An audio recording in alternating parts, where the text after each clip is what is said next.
Buksan mo nang malaman mo ang tinutukoy ko.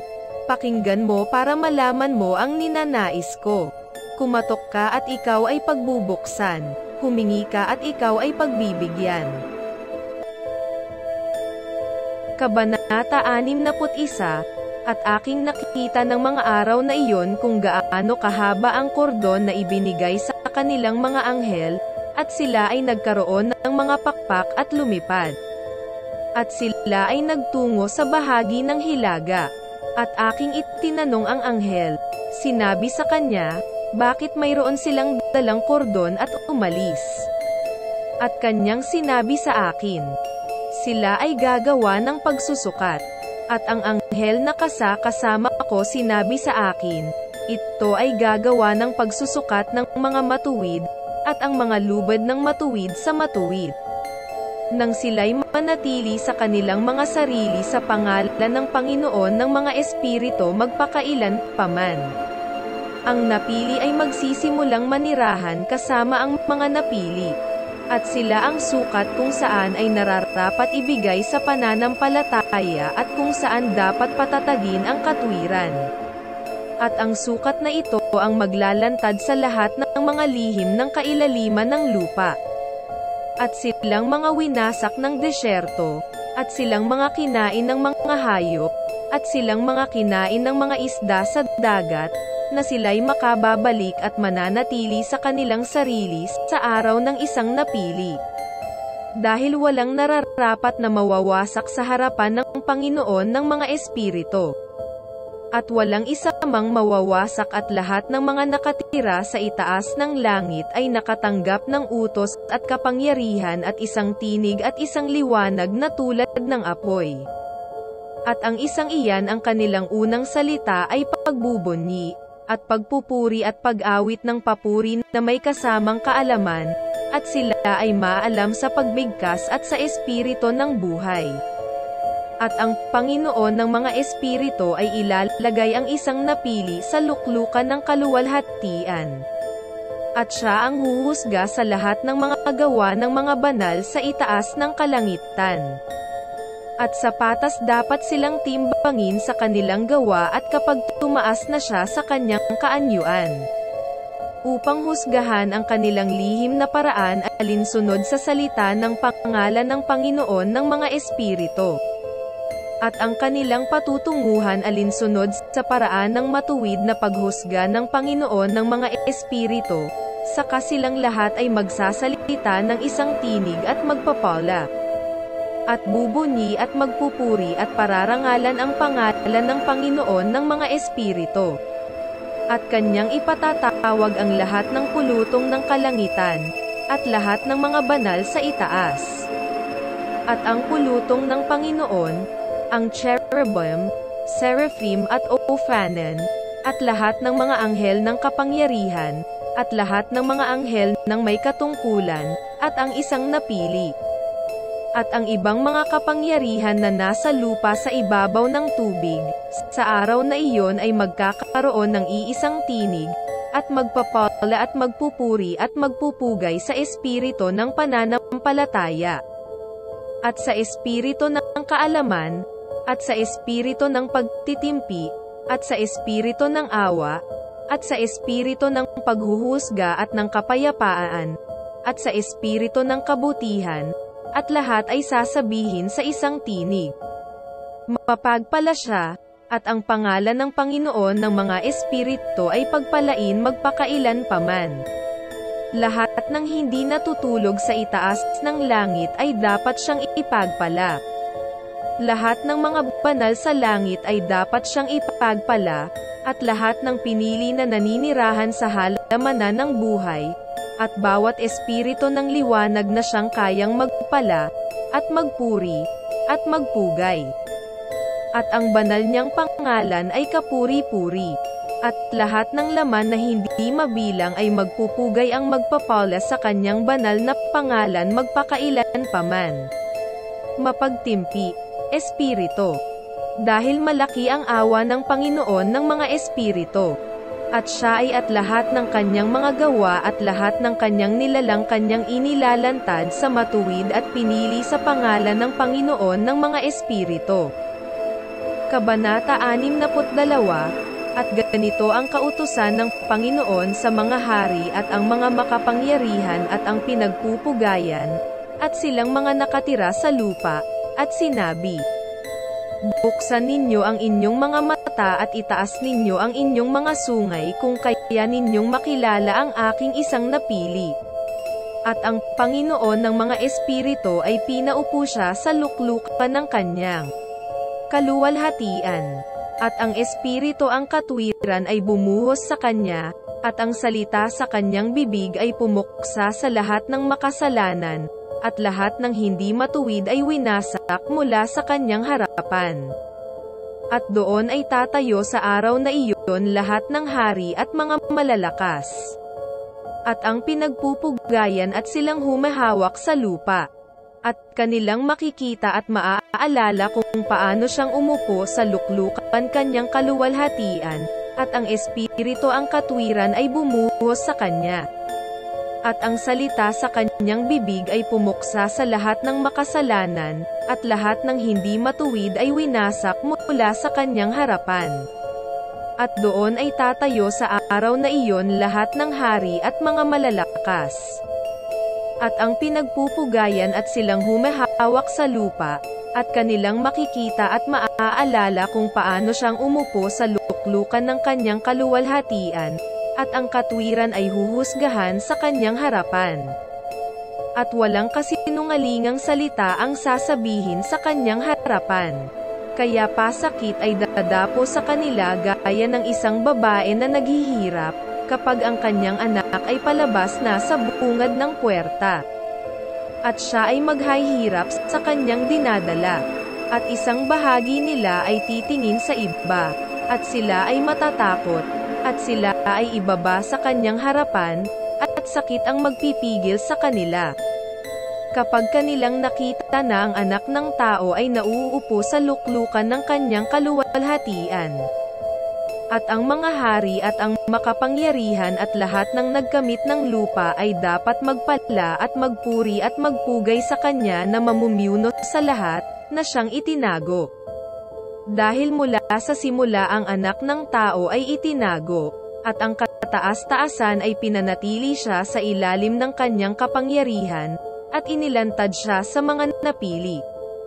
At ang samahan ng mga pinili at banal ay ikakalat, at lahat ng mga pinili at tatayo sa tabi niya sa araw na iyon. At lahat ng mga hari at mga makapangyarihan at ang pinagpugayan at silang namumuno sa lupa, ay babagsak mula sa kanya sa kanilang mga harapan, at sasamba at hihingi ng pag-asa dyan sa anak ng tao. At ipapanawagan siya at hihingian ng awa sa kanyang mga kamay. Gayunman ang Panginoon ng mga espiritu ay pahihirapan sila, na sila ay magmamadali na magpunta sa kanyang harapan. At ang kanilang mga mukha ay mapupuno ng kahihiyan, at ang kadiliman ay lalong lalalim sa kanilang mga mukha. At sila ay kanyang ipadadala sa mga anghel ng kaparusahan, upang isagawa ang paghihiganti sa kanila dahil sila ay nagpahirap sa kanyang mga anak at kanyang pinili, at sila ay isang kapahiyaan para sa mga matuwid at para sa kanyang pinili. Sila ay magsasaya sa kanila, dahil ang galit ng Panginoon ng mga espiritu ay dumapo sa kanila, at ang kanyang tibak ay nolasing sa kanilang dugo. At ang matuwid at napili ay maliligtas sa araw na iyon, at sila ay hindi na kailanman makikita ang mga mukha ng mga makasalanan at di matuwid. At ang Panginoon ng mga espiritu ay sasama sa kanila.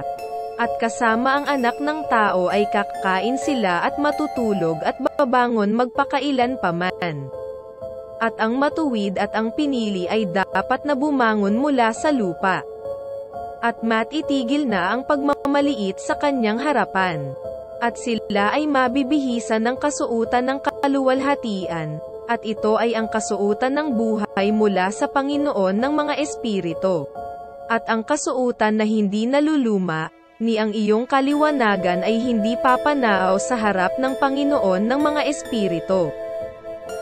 Kabanata 63. Nang mga araw na iyon dapat ang makapangyarihan at ang mga hari na siyang nagkamit ng lupa ay umapilan na pagbigyan sila ng kaunting palugit mula sa kanyang mga anghel na tagapagparusa na silang sa kanila ipinadala, na sila ay maaaring bumagsak at sumamba sa Panginoon ng mga espiritu, at ikumpisal ang kanilang mga kasalanan sa harapan niya.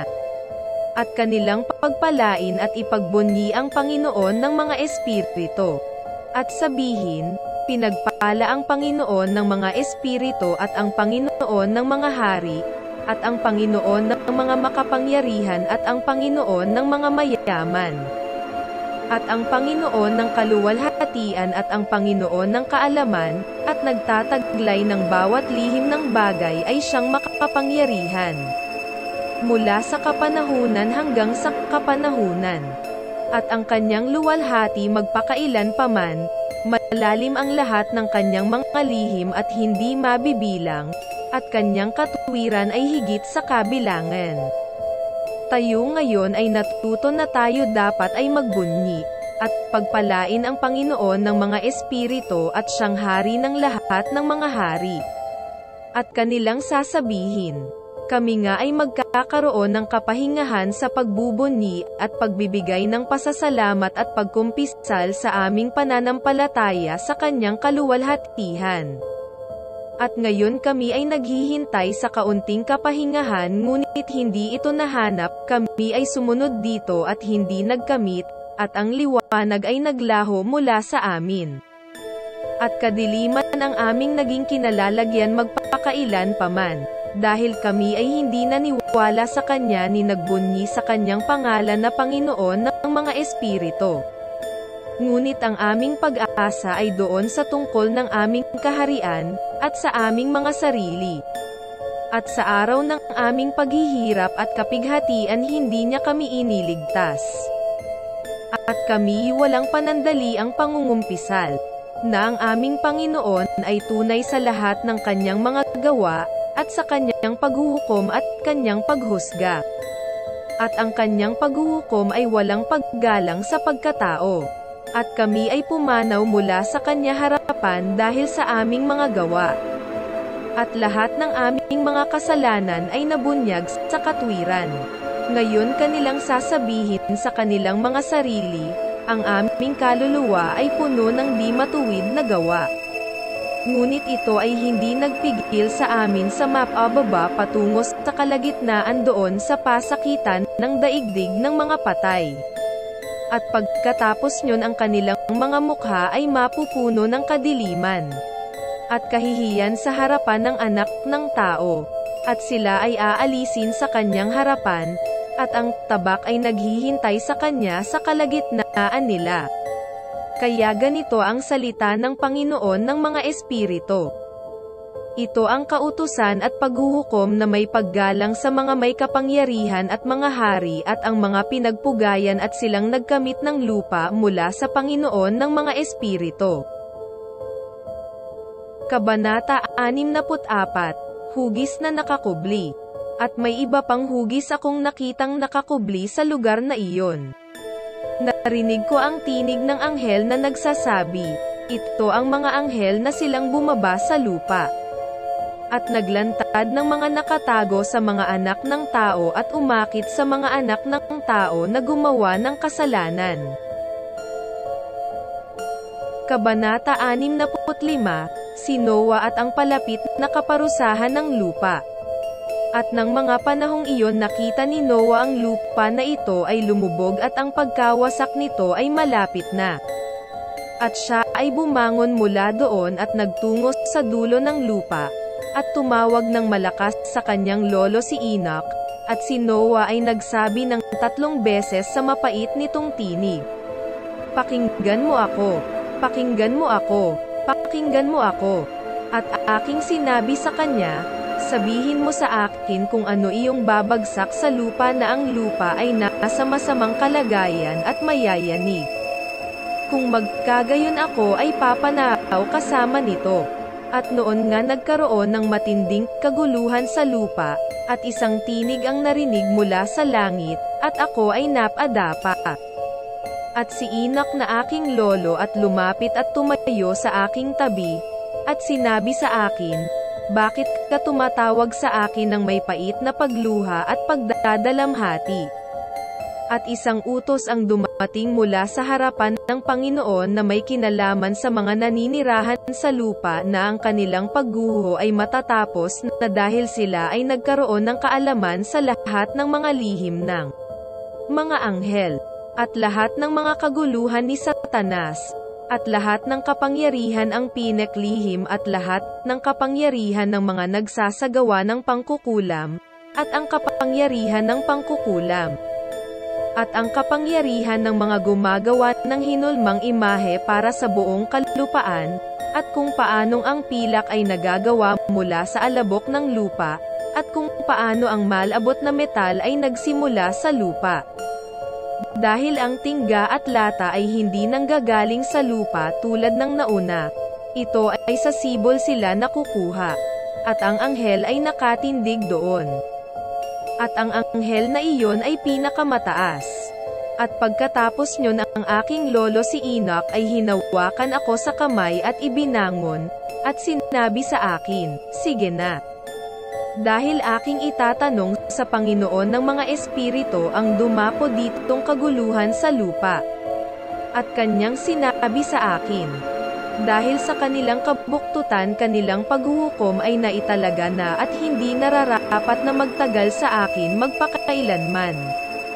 Dahil sa mga paggawa ng pangkukulam na kanilang sinaliksik at inaral.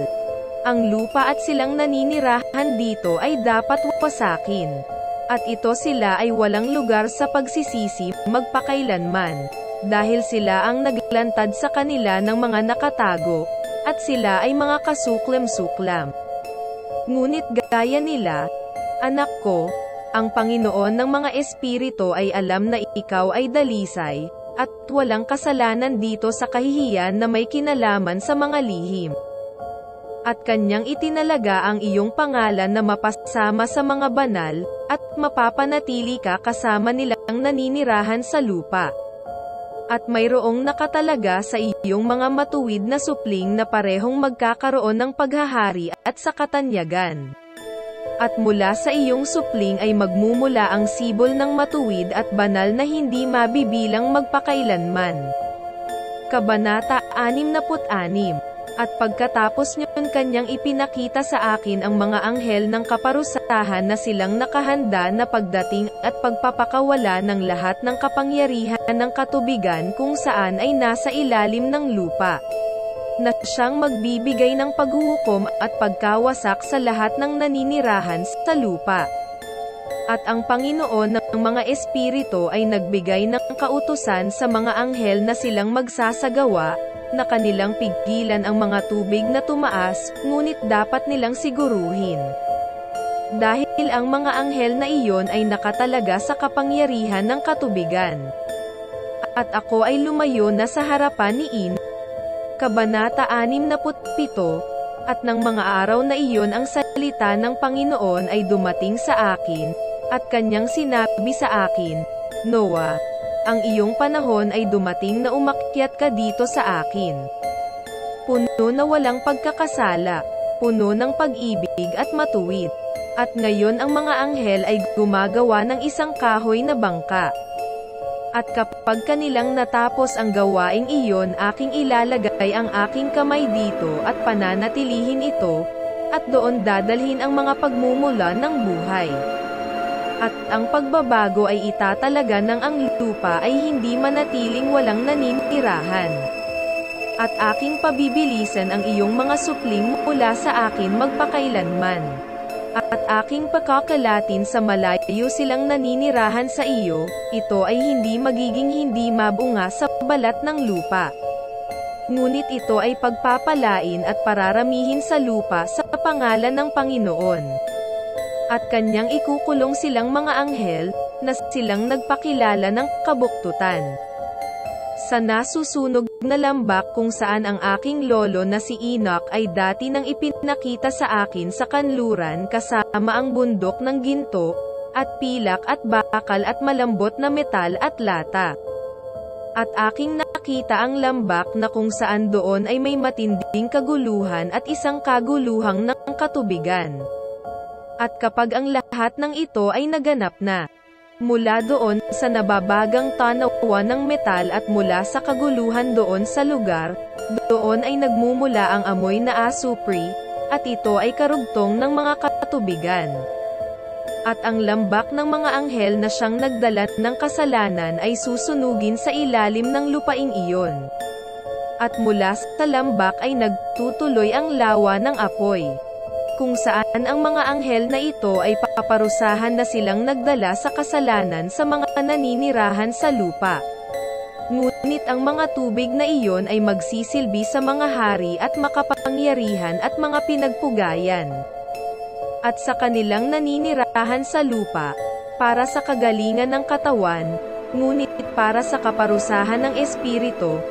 Ngayon ang kanilang espiritu ay puno ng pagnanasa, na sila'y dapat maparusahan ang kanilang katawan, dahil kanilang itinanggi ang Panginoong ng mga espiritu at nakita ang kanilang parusa araw-araw, at hindi pa rin naniwala sa kanyang pangalan. At sa patas gaya ng nasusunog na kanilang mga katawan ay magiging mas malala, isang nararapat na pagbabago ang papalit sa kanilang espiritu magpakailan paman. Dahil sa Panginoon ng mga espiritu walang salita na hindi mabibigkas.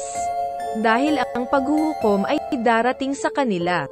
Dahil sila ay naniniwala sa pagnanasa ng kanilang katawan at itinanggi ang espiritu ng Panginoon. At iyon pa rin ang tubig na sasailalim sa pagbabago sa panahong iyon. Dahil kapag ang mga anghel na iyon ay paparusahan sa mga tubig na ito, itong mga tubig sibol na ito ang magbabago ng kanilang klima, at kapag ang mga anghel ay umakyat, itong mga tubig ng sibol ay magbabago at magiging malamig. At aking narinig si Michael na sumasagot at nagsasabing, ito ang paghuhukom kung saan ang mga anghel ay huhusgahan bilang katibayan para sa mga hari at mga makapangyarihan na nagkamit ng lupa. Dahil itong katubigan ng paghuhukom ay nagsasagawa ng kagalingan ng katawan ng mga hari at ng pagnanasa ng kanilang katawan. Kaya nga kanilang hindi makikita at hindi paniniwalaan na ang katubigan ay magbabago ay magiging isang apoy na magsusunog magpakailanman. Kabanata 68. At pagkatapos nyon ang aking lolo na si Enoch ibinigay sa akin ang kaalaman ng lahat ng lihim ng aklat ng parabula na sa kanya ay ibinigay. At kanyang pinagsama-sama para sa akin sa mga salita ng aklat ng parabula. At ng araw ding iyon si Michael ay sumagot kay Raphael at sinabi, ang kapangyarihan ng espiritu ay naghatid at ako ay naligalig dahil sa kasagaran ng paghuhukom sa mga lihim, ang paghuhukom sa mga anghel. Sinong makatatagal sa matinding paghuhukom na siyang isasagawa, at paglaon sila ay matutunaw. At si Michael ay sumagot muli, at sinabi kay Raphael, sino siya na ang puso ay hindi lalambot na may kinalaman dito? At sinong magtutulot ang hindi nababahala sa tabak ng paghuhukom ay darating sa kanila dahil sa kanilang nagdala sa ganito at naglabas. At ito ay darating kapag siya ay tumayo sa tabi ng Panginoon ng mga espiritu. Sinabi ni Michael ang ganito kay Raphael, hindi ko ilalagay ang aking tingin ang kanilang sasapitin sa mata ng Panginoon. Dahil ang Panginoon ng mga espiritu ay nagalit sa kanila dahil sila ay gumawa na akala nila sila'y Panginoon.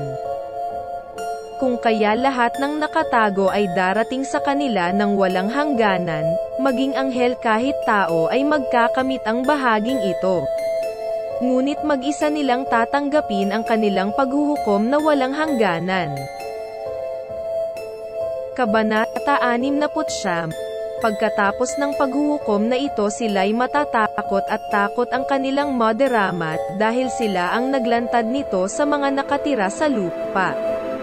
At masdan mo ang mga pangalan ng mga anghel ay naririto. Ang una sa kanila ay si Samjaza, ang ikalawa ay si Artekifa, ang ikatlo ay si Arman, ang ikaapat ay si Kokabel, ang ikalima ay si Turael, ang ikaanim ay si Ramjal, ang ikapito ay si Danjal, ang ikawalo ay si Nektel, ang ikasyam ay si Barakel, ang ikasampu ay si Azazel, ang ikalabing isa ay si Arm-Eros, ang ikalabindalawa ay si Betarjel, ang ikalabintatlo ay si Busisagel, ang ikalabing apat ay si Hananel, ang ikalabinlima ay si Turel, ang ikalabing anim ay si Simepasiel, ang ikalabimpito ay si Jetrel, ang ikalabinwalo ay si Tumael, ang ikalabinsyam ay si Turel, ang ikadalawampu ay si Rumael, ang ikadalawamput isa ay si Azazel.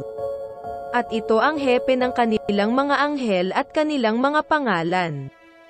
At kanilang unang hepe ng dadaanin at ng kanilang 50 at ng 10. Ang pangalan ng una ay Jekon. Iyan ay ang isang nanguna sa pagkakasala sa mga anak ng Panginoon. At dinala sila pababa sa lupa, at nagdala sa kanilang magkasala sa pamamagitan ng mga anak na babae ng mga tao. At ang ikalawa ay may pangalang Asbil.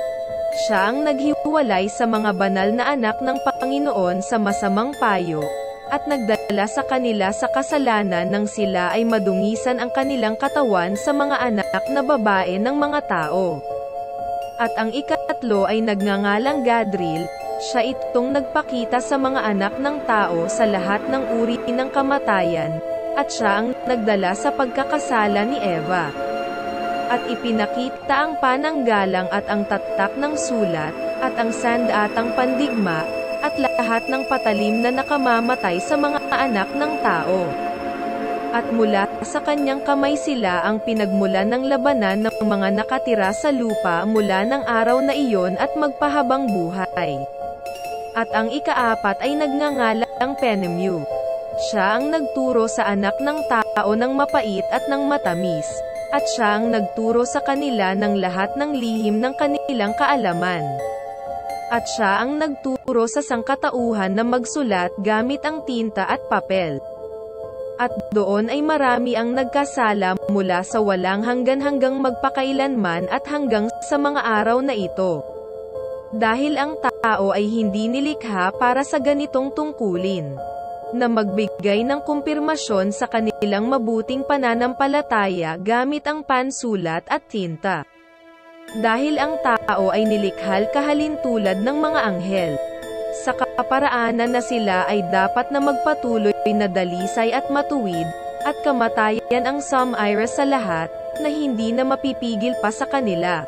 Ngunit mula dito sa kanilang kaalaman sila ay namamatay. At mula dito sa kapangyarihang ito ako ay nahihirapan. At ang ikalima ay nagngangalang Kasdreja. Ito ay siyang nagpakita sa mga anak ng tao ng lahat ng masamang pagpatay ng mga espiritu at mga demonyo, at ang pagpatay sa nabuong itlog sa sinapupunan.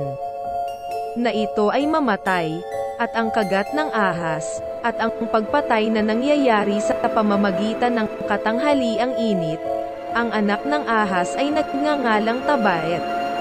At ito ang tungkulin ni Kasbil, ang hepe ng panumpa na siyang naglantad sa mga banal nang siya ay nanatili sa kataas-taasan ng kaluwalhatian, at ang kanyang pangalan ay Beka. Ito ay kahilingan ni Michael na ipakita sa kanya ang nakatagong pangalan, na kanyang maaaring bigkasan sa panumpa. Nang sa ganoon ang mga maaaring pagyanig dahil sa mga pangalang iyon at panumpa na siyang naglantad sa lahat na dating nakalihim sa mga anak ng tao. At ito ang kapangyarihan ng panumpang.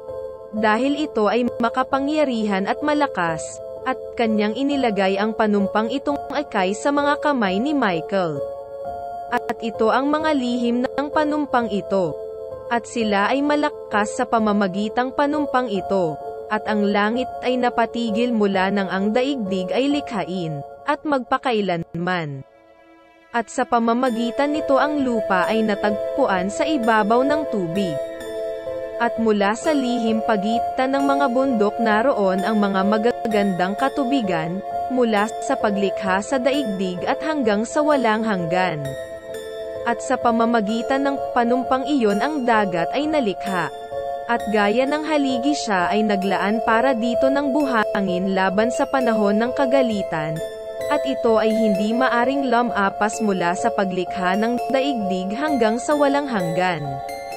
At sa pamamagitan ng panumpang iyon ay ang kailalimay na gawang mabilis, at nananatili at hindi nagbabago mula sa kanyang kinalalagyan mula sa walang hanggang walang hanggan.